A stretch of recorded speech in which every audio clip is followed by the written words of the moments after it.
Natalie Chen pressed her forehead against the cool airplane window, watching Seattle emerge from the clouds below.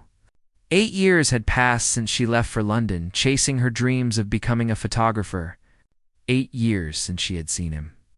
The pilot announced their descent, and her stomach twisted with a mixture of excitement and dread. Her older brother Tyler had been calling for weeks, insisting she'll come home for their parents' anniversary celebration. She had run out of excuses. Besides, she told herself, she was 25 now. Surely she had outgrown that foolish infatuation with Ethan Morrison, the man she left behind. Ethan had been 29 when she last saw him. A brilliant architect with kind brown eyes and a smile that made her 17-year-old heart race dangerously fast. He and Tyler had been inseparable since college, practically brothers, which made her feelings for him absolutely impossible. She remembered the last summer before she left for university in England. The way Ethan would ruffle her hair and call her kiddo while she secretly wished he would see her as more than his best friend's little sister. The way her breath would catch when he walked into a room. The way she had cried into her pillow the night before her flight, knowing she needed distance to get over him. A celebration full of surprises. The anniversary party was being held at her parents' waterfront home. Natalie arrived early, hoping to settle in before the guests arrived. Her mother embraced her at the door, tears streaming down her face. "My baby is home. Let me look at you. You are so beautiful, so grown up." Her father joined them, wrapping both women in his strong arms. "Our little photographer has become quite famous. We have been following your work online. Those portraits you did for that magazine in Paris were stunning." Natalie felt warmth spread through her chest. She had built a successful career capturing intimate moments between people, finding beauty in human connection. Ironic, considering she had spent years running from her own feelings. "Where is Tyler?" she asked, glancing around. "He went to pick up Ethan from the airport," her mother said casually, arranging flowers in a crystal vase. "He flew in from Vancouver this morning. Still as handsome as ever. That one." Natalie's heart dropped into her stomach. "Ethan is here. I thought he moved to Canada permanently." "He did, but he comes back for important occasions. You know how close he and Tyler are? He would not miss this for anything." When past meets present an hour later, Natalie stood on the deck overlooking Puget Sound, trying to calm her racing pulse. She had prepared herself for this moment during the entire flight, but now that it was actually happening, she felt 16 again. "Natalie Chen, as I live and breathe." The voice behind her was deeper than she remembered, rougher around the edges.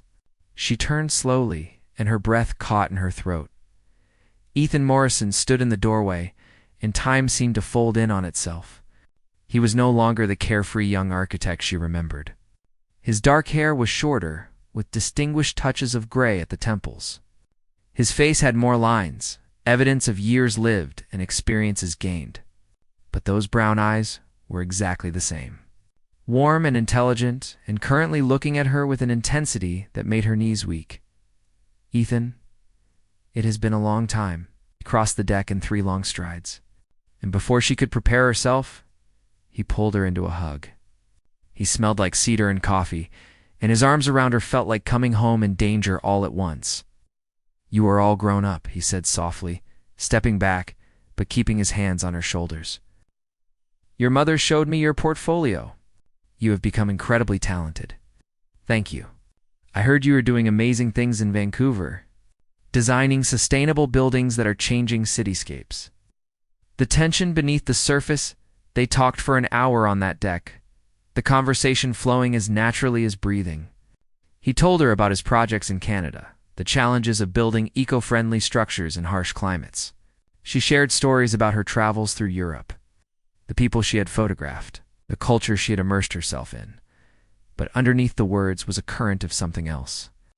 Something electric and dangerous.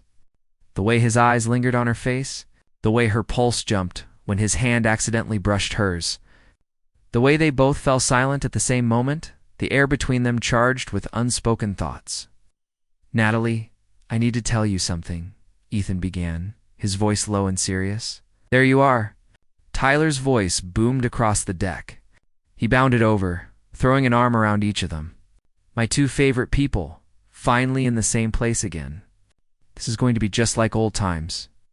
Natalie saw something flash across Ethan's face. Frustration? Regret? It disappeared so quickly she might have imagined it. Secrets and silent glances the party filled with guests. Laughter and music.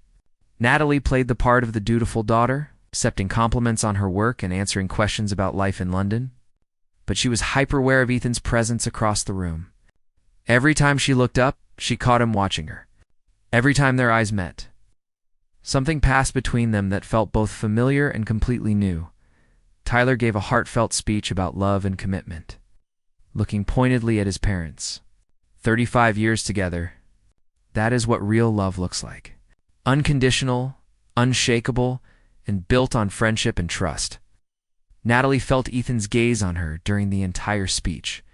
When she finally gathered the courage to look at him, the expression on his face made her heart stop. It was not the look of a man seeing his best friend's little sister. It was the look of a man who had been waiting for something, someone, for a very long time. As the evening wound down and guests began to leave, Ethan found her alone in the kitchen. "We need to talk," he said quietly. "Tomorrow, just us. Can you meet me at the old coffee shop on 5th Avenue? 10 o'clock? Before she could answer, Tyler walked in and Ethan stepped back.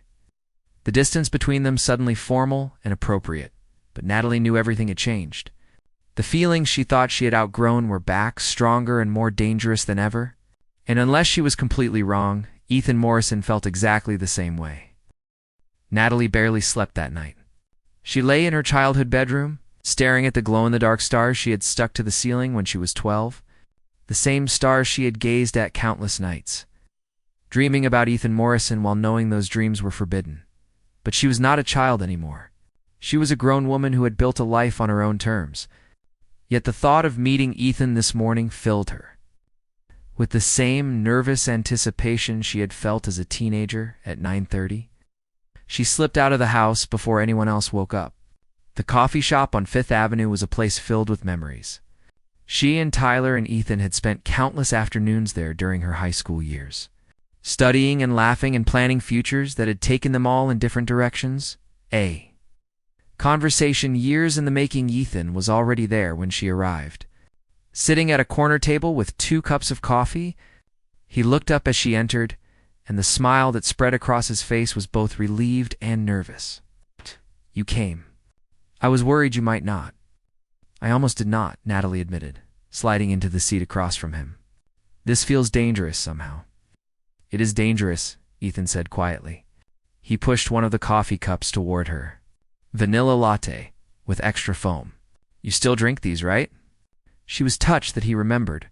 Yes, some things never change. And some things change completely. His eyes held hers. "Natalie, I need to tell you something I should have said 8 years ago. But I was a coward, and I convinced myself that keeping quiet was the right thing to do." Her heart hammered against her ribs. "What are you talking about?" The truth finally spoken. Ethan took a deep breath, his hands wrapped around his coffee cup like he needed something to hold on to. "Do you remember that last summer before you left for England? You were 17, about to start university. There was a barbecue at your house, and you wore that yellow sundress," Natalie remembered. She had bought that dress specifically because she thought it made her look older, more sophisticated. You were sitting on the porch steps reading a book about photography. The sunset was hitting your hair, turning it gold. Tyler was inside getting more drinks, and I sat down next to you. You looked up at me and smiled, and in that moment, I knew I was in serious trouble. "Ethan," she whispered, but he continued. "You were so young, Natalie. Tyler's little sister. It was completely inappropriate for me to feel what I was feeling. So I did the only thing I thought was right. I left. I took that job in Vancouver, and I convinced myself it was about career advancement. But the truth is, I ran away because I was falling in love with you, and I knew it was wrong." 8 years of unspoken words, the confession hung in the air between them. Natalie felt tears prick her eyes, a mixture of joy and anger and relief flooding through her. "You left because of me?" "I left because I could not trust myself around you. Every time you walked into a room, I forgot how to breathe." Every time you laughed at one of my jokes, I felt like I had won the lottery. And every time Tyler talked about protecting you from guys who were not good enough for you, I felt like the worst friend in the world because I was thinking about you in ways a friend should not. Natalie reached across the table and grabbed his hand. Do you know how many nights I cried because you left? How many times I wondered if I had done something wrong? I thought you saw me as this annoying kid you had to tolerate because of Tyler. Ethan's grip tightened on her hand. You were never annoying. You were brilliant and funny and kind. You were everything I wanted and everything I could not have. And now? Her voice was barely above a whisper. What about now? Crossing the line, he stood up abruptly, pulling her with him. Now you are 25 years old. You have lived your own life, built your own career. You are not Tyler's little sister anymore. You are Natalie Chen, an incredible woman who I have thought about every single day for 8 years. They were standing close now, close enough that she could see the flecks of gold in his brown eyes, close enough that she could feel the heat radiating from his body. I came back to Seattle knowing I might see you, hoping I would see you. And last night, when I saw you on that deck, looking so beautiful and confident and completely yourself, I knew I could not let another 8 years pass without telling you the truth. What truth? She asked, even though she knew. She needed to hear him say it. That I am completely, hopelessly in love with you. That I have been for 8 years. That I know this is complicated and messy, and Tyler is going to lose his mind, but I do not care anymore. I am tired of running, Natalie. I am tired of pretending I do not feel what I feel. Before she could respond, he cupped her face in his hands and kissed her. It was soft at first, tentative, like he was giving her a chance to pull away. But Natalie had waited too long for this moment. She wrapped her arms around his neck and kissed him. Back with 8 years of pent-up longing. The beginning of something dangerous, they broke apart, both breathing hard. Ethan rested his forehead against hers. We need to tell Tyler. Natalie's stomach clenched. He is going to be furious. You are his best friend. I am his sister. He has very strong feelings about this kind of thing. Oh no. But I am not going to hide this. I am not going to sneak around behind his back. Tyler deserves the truth. Just give me a few days, Natalie pleaded. Let me figure out how to approach this. He is going to feel betrayed, Ethan. He is going to think you have been lying to him for years. Ethan looked torn. I do not want to start this by keeping secrets. It is not about secrets. It is about timing, please. Just a few days to let him adjust to me being home. Then we will tell him together. Secret moments stolen over the next week. Natalie and Ethan fell into a pattern of stolen moments. Coffee dates early in the morning before anyone else was awake. Long walks along the waterfront where they held hands and talked about everything and nothing. Late-night phone calls that lasted until dawn. They were careful around Tyler. Maintaining the friendly distance of old acquaintances, reuniting. But every accidental touch felt electric. Every shared glance across the dinner table held volumes of unspoken words. Natalie had never felt anything like this. The men she had dated in London seemed like pale imitations compared to what she felt with Ethan. He understood her in a way no one else did. He challenged her thinking, supported her dreams, and made her laugh until her sides hurt. Tell me about the best photograph you ever took, he said one evening as they sat on a bench overlooking the Sound. She thought for a moment. There was this elderly couple in Paris. They were sitting at a cafe and they had been married for 60 years. The way they looked at each other, it was like they were still discovering new things after all that time. I captured this moment where he was making her laugh and her whole face just lit up. That is what I love about photography. Finding those genuine moments of connection. Ethan smiled. That is what I love about architecture. Creating spaces where those moments can happen. Where people can build memories and connections. We are not so different, you and I, he agreed, pulling her close. We are not. The moment everything unraveled it was Tyler who discovered them. They had been so careful, but one afternoon, Natalie and Ethan were sitting in his car in a parking lot near the marina. They were just talking, but their hands were intertwined. And anyone looking closely could see this was more than friendship. Tyler pulled up next to them, returning from a meeting. Through the window, he saw them. saw the way Ethan was looking at his sister, saw their clasped hands, saw everything they had been trying to hide. The expression on his face was one Natalie would never forget. Shock, followed by betrayal, followed by pure rage. He was out of his car in seconds, yanking open Ethan's door. "Get out of the car! Both of you now." Natalie had never heard that tone from her brother before, cold and dangerous and barely controlled.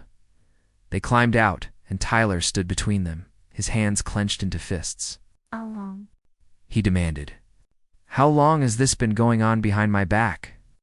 "Tyler, let me explain," Ethan started. "How long?" Tyler roared. "We were going to tell you," Natalie said, her voice shaking. "We just needed time to figure out how." Tyler laughed, but there was no humor in it. "Time to figure out how to tell me that my best friend has been sleeping with my little sister? It is not like that," Ethan said firmly. "I love her, Tyler. I have loved her for 8 years.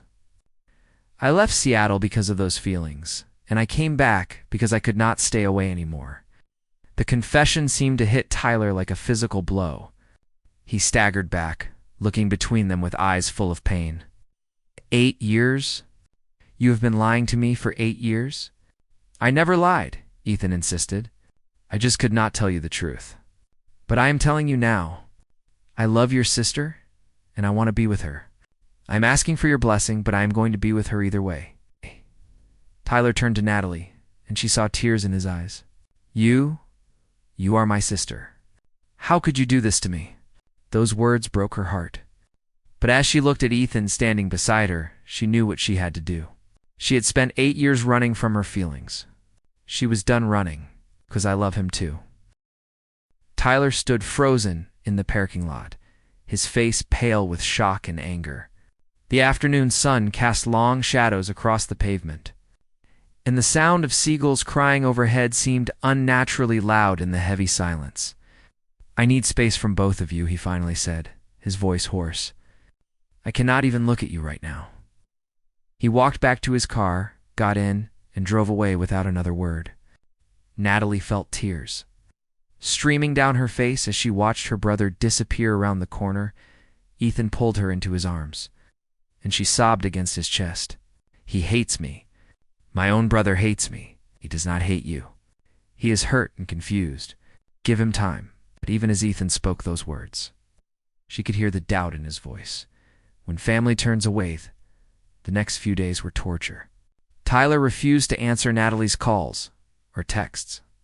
He blocked Ethan completely. When Natalie went to her parents' house, her mother met her at the door with worried eyes. "Tyler told us everything. Your father and I need to talk to you." They sat in the living room where Natalie had grown up, where she had celebrated birthdays and holidays and every milestone of her life. Now it felt like foreign territory.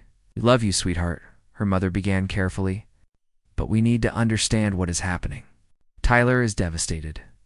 He feels betrayed by the two people he trusted most in the world." "I never meant to hurt him," Natalie said, fresh tears spilling down her cheeks. "But I cannot help how I feel about Ethan. I have felt this way since I was 17 years old." Her father leaned forward, his expression serious. "Ethan is a good man. We have always thought so. But Tyler is your brother. Your only sibling? Is this relationship worth losing him over?" The question hit her like a punch to the gut. She had never imagined having to choose between her brother and the man she loved. Standing at the crossroads that night, Natalie met Ethan at his hotel. He opened the door and she fell into his arms, exhausted from crying and worrying. "Maybe we should take a break," she whispered against his shoulder. "Just until Tyler calms down? Until my family stops looking at me like I have committed some terrible crime?" Ethan pulled back, holding her at arm's length, so he could look into her eyes. "Is that what you really want?" "No, but I do not know how to fix this. I do not know how to make everyone happy." "You cannot make everyone happy, Natalie. Sometimes love requires sacrifice. Sometimes it requires courage." He cupped her face gently. "I will not pressure you. If you need to walk away to preserve your relationship with your brother, I will understand. It will destroy me, but I will understand." She looked at this man who had waited 8 years for her, who had built a life in another country to avoid causing problems, who loved her enough to let her go if that was what she needed. "I do not want to walk away," she said firmly. "I want to fight for us. I just do not know how." A bridge built on honesty. Ethan thought for a moment, then picked up his phone. "I am going to Tyler's apartment tonight. I am going to make him listen to me, even if I have to camp outside his door. He will not let you in, then I will talk through the door. I have been his best friend for 12 years, Natalie. That has to count for something."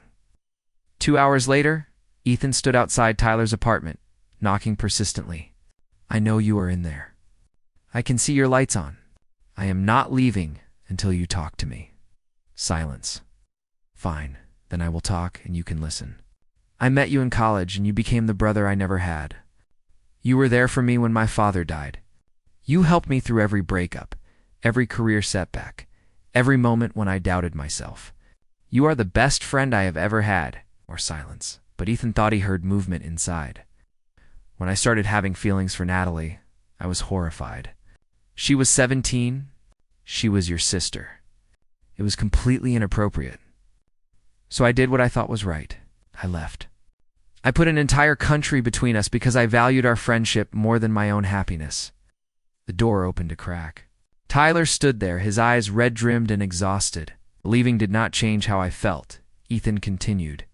"It just made me miserable for 8 years. I dated other women. I threw myself into work. I did everything I could to forget her, but I could not. Because what I feel for Natalie is not some passing attraction or momentary lapse in judgment. It is real love, the kind that does not fade, the kind worth fighting for." Brothers in conflict? Tyler opened the door wider, leaning against the frame. "You know what the worst part is? I saw it. Even back then, I saw the way you looked at her sometimes. I told myself I was imagining things, that you would never cross that line because you were my friend. I never wanted to hurt you. But you did. You both did. You have been lying to me for 8 years. And Natalie, she'd let me go on thinking she was dating all those guys in London, having her own life, when really, she was probably thinking about you the whole time." Ethan could not argue with that because Tyler was right. They had heard him through their silence. "I should have told you the truth 8 years ago," Ethan admitted. "I should have come to you and been honest about my feelings. But I was a coward. I ran instead, and that was wrong. But I am not running anymore, Tyler. I love your sister. I want to build a life with her, and I am asking you, as my best friend, to try to understand." Tyler was quiet for a long moment. "Do you have any idea what you are asking me? You want me to be happy about you dating my little sister? To watch you hold her hand and kiss her and all the things I never wanted to think about regarding Natalie and any man? I am asking you to trust me. You know me. You know, I would never hurt her. You know I would protect her with my life." "That is exactly the problem," Tyler said, his voice breaking. "You are probably the only man on earth good enough for her, and I hate that. I hate that I cannot even be properly angry because deep down, I know you will take care of her." The long road to forgiveness, they talked through the night. Sometimes the conversation was calm, sometimes voices were raised, but they talked. About fear and betrayal and love and loyalty. About what it means to be a brother and what it means to be a friend as dawn broke over Seattle. Tyler finally said, "I need time. I cannot just flip a switch and be okay with this, but I am willing to try. For both of you. Because despite everything, I love you both." Ethan felt relief wash over him. "That is all I am asking. Time." "There are rules, though," Tyler said, holding up a hand. "No details about your relationship ever. I do not want to know. And if you hurt her, if you break her heart, our friendship is over. Completely. Are we clear?" "Crystal clear. And Tyler, I promise you, I will spend the rest of my life making sure she is happy." Healing through small steps, the weeks that followed were not easy. Family dinners were awkward. Tyler struggled to be in the same room with both of them. But slowly, painfully, things began to heal. Natalie's mother was the bridge builder. She invited them all over for Sunday dinners and refused to let the tension win. She talked about normal things, asked about their work, shared neighborhood gossip. She created a space where they could all remember they were family. One evening, Tyla actually laughed at one of Ethan's jokes. It was a small thing, but Natalie saw it as a victory. Her father pulled her aside after dinner. "You know, when your mother and I got married, her brother did not approve. Thought I was not good enough for her. It took him 2 years to come around. But eventually, he did. Because love has a way of winning people over. Did you ever doubt your choice? When everyone was against you?" "Never," her father said firmly. "When you find the right person, you hold on tight. The rest will work itself out." A new chapter begins 3 months later. Ethan accepted a permanent position in Seattle. He was designing a community center that would serve underprivileged neighborhoods. Combining his passion for architecture with meaningful social impact, Natalie decided to stay in Seattle as well, opening her own portrait studio. Her first exhibition featured photographs of couples capturing those intimate moments of connection she loved so much. The centerpiece was a photograph of her parents at their anniversary party, looking at each other with decades of love in their eyes. Tyler came to the opening. He stood in front of that photograph for a long time before turning to Natalie. "You've captured something true here. Something real." Paused, then added, "I am sorry I made this so hard for you. For both of you. You were protecting me. I understand that." "I was being selfish," Tyler corrected. "I was more worried about losing my best friend and my sister than I was about your happiness. But I see how he looks at you, Nat. I see how happy you are together. And that has to be enough." Ethan joined them, and for a moment, the three of them stood together in silence. "So," Tyler said, clearing his throat, "I am planning a fishing trip next month. Both of you should come. It will be like old times. Except, different." It was an olive branch, a new beginning. The promise of forever 6 months later, on a perfect autumn evening, Ethan took Natalie back to the waterfront where they had first reconnected. The sun was setting over Puget Sound, painting the sky in shades of gold and pink. "Do you remember what you told me once about that photograph in Paris? The couple who had been married for 60 years? I remember you said you loved capturing genuine moments of connection. Moments where people are still discovering new things about each other after all that time." He took her hands in his. "I want that with you, Natalie. I want 60 years of discovering new things. I want to build a life filled with those moments." He dropped to one knee, and Natalie's heart soared. "Will you marry me?" Through tears of joy, she said yes. Behind them, hidden in the parking lot, Tyler watched through his car window. He saw his sister's happiness. He saw his best friend's devotion. And for the first time since that awful day in the parking lot, he smiled. Some loves are worth fighting for. Some loves require courage and sacrifice and the willingness to face judgment. But in the end, true love finds a way. It heals wounds. It builds bridges. It transforms everyone it touches. Natalie and Ethan had fought for their love. They had risked everything for it. And they had won. Not because it was easy, but because it was real. The end.